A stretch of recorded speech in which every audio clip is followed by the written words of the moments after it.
Bonjour, Gérard Pavie. J'ai le plaisir de réaliser aujourd'hui une intervention sur le thème Marcel Proust et le processus créatif, conférence que j'ai déjà réalisée en décembre dernier à la fondation de l'Ermitage, présidée par Martine Boulard. Vous pouvez trouver les idées développées ici dans mon livre paru chez l'Harmattan, ils ont fait de leur vie un chef-d'œuvre. Je présente maintenant en bloc les idées clés sur la création avant d'en venir à Proust. J'ai retenu 3 types de créateurs, l'artiste, l'entrepreneur et le scientifique. Il y a également 3 leviers de création: l'identification, la bobine et le rempart. À ces 3 leviers correspondent dans le langage, conditions de la subjectivité, la condensation, la métonymie et la métaphore. Je m'explique. La condensation compresse des impressions différentes sous un seul mot. La métonymie est un déplacement horizontal, comme dire « engueuler le taxi » à la place du chauffeur.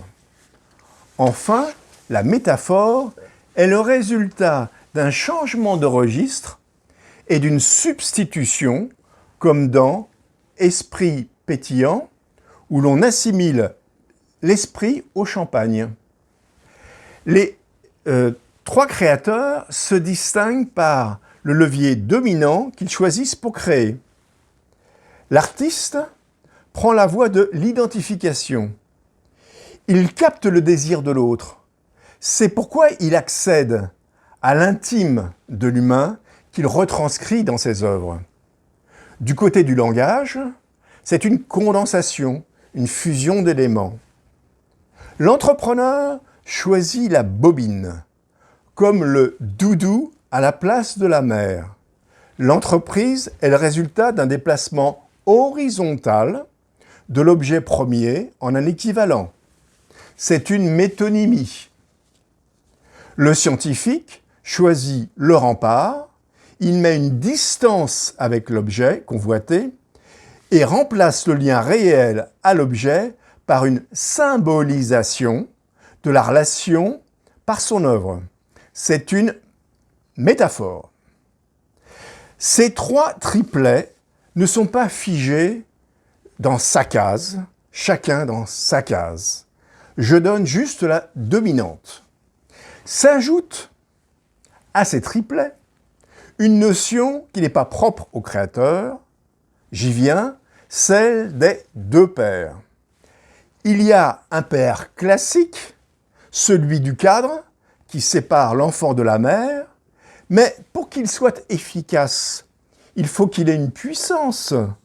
Ainsi apparaît en arrière-plan un plus que père, comme le loup des contes et des fantasmes, un homme violent et violeur.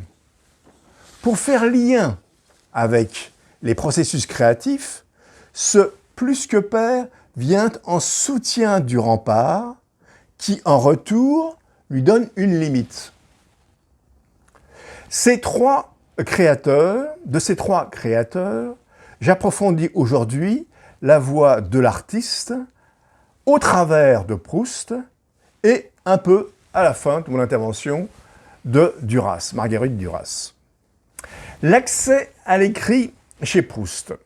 Dans la recherche, Proust nous montre par sa fiction comment il est devenu écrivain. Il commence par une identification, première identification. Enfant, il s'identifie au sort des héros moyenâgeux dessinés sur l'abat-jour et projetés sur le mur de la chambre alors qu'il est dans son lit. Il attend que sa mère vienne l'embrasser avant de se coucher. Il s'identifie, deuxième identification, à sa mère pour la garder avec lui. Il est comme sa mère, à la table des convives. Je cite, « Les rince-bouches me semblaient recéler des plaisirs malfaisants et mortellement tristes, parce que maman les goûtait loin de moi. » S'identifier à la mère ne suffit pas. Quand elle remonte se coucher, il fait irruption dans le couloir pour l'embrasser. Aïe! Son père arrive à ce moment. Aussi s'écrie-t-il, je cite, « Je suis perdu. » Mais non, son père indulgent passe l'éponge. Ce qui fait problème. Et oui, le père se dérobe au combat. Il chute de sa place d'autorité. Il ne remplit pas sa fonction de rempart, de séparateur de la mère. Comment mettre la mère à distance si le père ne fait pas le job? Avec une mère idéalisée et un père affaissé, Marcel est bloqué dans sa créativité. Comment sortir de l'impasse? L'identification côté maternel, levier qu'il a choisi, réduit la voix de la bobine. Réduit la voix à la bobine.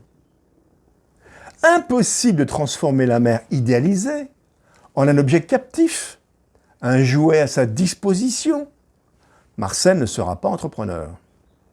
Reste la voie du rempart. Marcel s'invente un plus que père, une fois, qui fera barrage, rempart, incarné par Swann. À chaque fois que Swann vient dîner, Marcel doit monter dans sa chambre. Le mouvement de balancier continue. Marcel s'intéresse à Swann car sa mère s'intéresse à Swann. Et Swann est aussi en deuil de sa femme.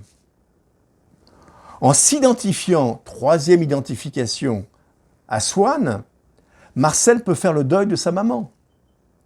Et Swann est à présent amoureux d'Odette, une cocotte, qui elle-même a une relation avec Charlus. Marcel, tout comme Swann, est trahi par les femmes infidèles, puisque sa mère a une relation avec son père. Par Odette, la cocotte, le travail de désidération de l'astre maternel est en route. Par son identification à Swann, Marcel introduit partiellement le levier de la bobine. Une fois la bobine là, à la bobine, objet que l'on peut prendre et jeter à sa guise, correspond la maman volage, cachant la fille de joie que l'on soumet à son désir. Et la quête de plus que père continue. Chez Marcel, entre en jeu la grand-mère, un second plus que père. Deuxième plus que père, un rempart. Elle lui apprend à se détacher des besoins immédiats, à se dégager de l'ordre fonctionnel pour valoriser l'inutile. Les fauteuils s'effondrent quand on s'assoit dessus. Il faut détruire pour créer. La création vient à la place du manque. La grand-mère lui ouvre le chemin des livres aussi, qui introduit à l'ordre symbolique, faisant fonction de rempart. Et les grands auteurs, encore un plus que père, le troisième. Dans ces récits des grands auteurs, souffle le vent du large. Le petit Marcel se plaint de buter encore sur un obstacle pour devenir écrivain. Jusqu'alors, Proust a utilisé le cocktail créatif suivant. La voie de l'identification a apporté du rempart qui a apporté de la bobine. Alors, qu'est-ce qui lui manque pour créer? Nous arrivons au dénouement. Deux chemins de promenade partent de Combray. Méséglise-la-Vineuse et Guermantes. Le côté Méséglise est paternel. Le chemin est bordé d'aubépines, symbole pénien blessant, et le panorama est apprécié du père. Le côté Guermantes est maternel. Le chemin longe la Vivonne, symbole d'eau féminin, et conduit au château de l'intouchable duchesse de Guermantes. La distance physique entre les deux villages correspond à l'écart infranchissable, je cite, entre les deux parties de mon cerveau, écrit Marcel. Tant que père et mère sont disjoints, Marcel ne peut créer. Il nous rend compte de ces promenades sur les deux chemins. Côté Méséglise, le sexuel fait irruption. Au bord de ce chemin habite Mademoiselle de Vinteuil, qui fait l'amour avec une amie sous le tableau de son père récemment décédé. La profanation ajoute un surcroît d'excitation. Par cette identification à Mademoiselle de Vinteuil, quatrième identification, Proust imagine une vierge timide implorant un soudard vainqueur. Côté Guermantes, la promenade s'arrête à un point où la rivière s'obstrue de plantes d'eau. Marcel ne peut remonter jusqu'aux sources de la Vivonne. Il ne peut découvrir le sexe féminin. La communication entre Méséglise et Guermantes reste toujours impossible. Les deux chemins ne sont pas de plein pied. Comment la prestigieuse duchesse, idéalisée, côté Guermantes, pourrait-elle s'éprendre d'un fruste soudard côté Méséglise? Tant qu'il idéalise la duchesse, Marcel ne peut écrire, car il ne sera jamais à la hauteur de cet absolu. Il doit, je cite, renoncer à être jamais un écrivain célèbre. Aucune métaphore ne peut voir le jour. Arrive le déclic, enfin. Alors qu'il est dans la voiture du docteur Percepied, le bien nommé, Marcel est frappé par la vue des trois clochers de Martainville et se met à écrire. Les trois clochers, le père, la mère, l'enfant, représentent la scène inaugurale de sa naissance. Situé à la place de ses créateurs, il peut devenir créateur. Les trois clochers sont une métaphore de l'accouplement créateur. La séquence des trois clochers s'accompagne d'une démythification de la duchesse de Guermantes qui abrite l'idéal maternel. Proust écrit, je cite, « À ce moment-là, quand, au coin du siège, où le cocher du docteur plaçait habituellement dans un panier les volailles qu'il avait achetées au marché de Martainville, j'eus fini d'écrire. » Proust lui-même, sous l'effet de l'identification, est à la place de la volaille. Il crie sa joie, je cite, « comme si j'avais été moi-même une poule et que je venais de pondre un œuf. » Il se met à la place de la mère désidéalisée et s'accapare ses pouvoirs créateurs. La duchesse est ravalée au rang d'une volaille que l'on peut acheter. Désidéalisée, elle est consommable, comme l'Odette de Swann. C'est le moment d'une seconde métonymie. À la mère se substitue la bobine, seconde métonymie. Le soudard peut s'emparer de la duchesse.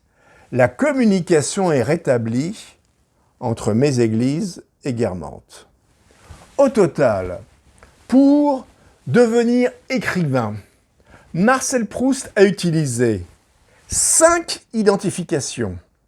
Le héros, la mère, Swann, Mademoiselle de Vinteuil et la poule. 3 remparts, Swann, la grand-mère, les grands auteurs. Et 2 bobines, Odette et la volaille. Le mot, l'œuvre, se substitue à la chose, les 3 clochers, une fois que la volaille, la chose, a remplacé la duchesse sacrée. Proust écrit plus loin « Je suis débarrassé des clochers ». La morale de l'histoire est que la métaphore créatrice doit être précédée d'un mouvement de désidéalisation nécessaire. Pascal Quignard, l'écrivain, parle de désidération, pas de désir sans désidération préalable. Quelques notes finales sur les 3 leviers de création. La bobine, le remplacement de la mère par un jouet à la disposition de l'enfant est la voie de l'entrepreneur. L'entreprise est un substitut à la bobine. Et le mythe fondateur, à la gloire de l'entrepreneur, masque le rapt de la mère et le meurtre du père. Comme l'entreprise est un équivalent de la bobine, les émotions sont mises de côté. Le rempart est le levier privilégié du scientifique. Il met à l'écart le paradis originel par des mises en équation qui suppriment la subjectivité. Le désir initial et le meurtre du père s'effacent derrière des lois impersonnelles. L'identification est le ressort premier de l'artiste. C'est ce qui lui fait comprendre l'intime de l'être humain. L'artiste recourt aussi au rempart. Toute son œuvre peut être un rempart, une façon de saisir ce dans quoi il était happé, de mettre à distance les émotions, de symboliser les tourments dans lesquels le socle familial fut pris. Comme Duras, avec un barrage contre le Pacifique. Un barrage. Dans le récit, sa mère, à Marguerite, hérisse une barrière faite de briques et de brocs pour protéger ses plantations. En vain. Les flots ravagent les cultures. Ce désastre rend compte d'un autre échec, l'incapacité de la mère, en l'absence du père mort, de préserver la famille qui comprend la mère, l'auteur et son frère des débordements des instincts et de l'inceste. Son livre « Le barrage » est un rempart de substitution à la défaillance maternelle. Cette voie de l'identification est également celle empruntée par les peintres et les musiciens. Dans mon livre, ils ont fait de leur vie un chef-d'œuvre. Je présente, en plus du parcours d'autres écrivains, comme Rimbaud ou Sartre, la vie créative, le processus créatif qui habite Gauguin, Camille Claudel et Mozart. Je vous remercie. À bientôt.